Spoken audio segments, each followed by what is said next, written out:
যথেষ্ট কষ্ট কৰে তেখেতে সংস্কৃতি বজাই ৰাখিছে। এয়া হ'ল লংকেশ্বৰ বৰ্মন ডাঙৰীয়া। তেখেতক এখন তুলাংগ মঞ্চৰে সম্বোধনা জনাব গগৈ বৰ্মন ডাঙৰীয়া। আৰু ইয়াৰ লগে লগে আজিৰ এই অনুষ্ঠানৰ উদ্বোধক মাননীয় মনোৰঞ্জন তালুকদাৰ ডাঙৰীয়া উদ্বোধনী ভাষণ ৰাখিবলৈ মই আহ্বান জনাইছোঁ।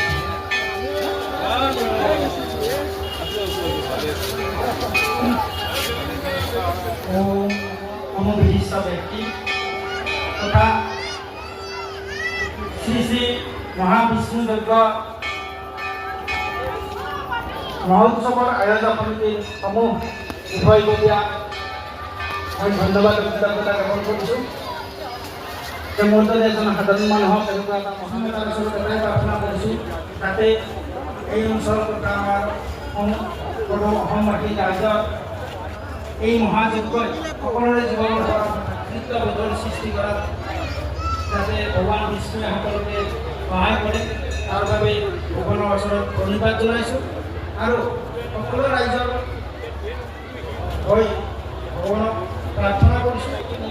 হৈছে লোকনাট্য আৰু এই লোকনাট্যই সকলোতকৈ পৰিষ্ট কলা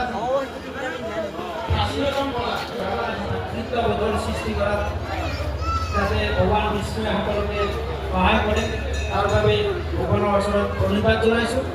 আৰু সকলো ৰাইজৰ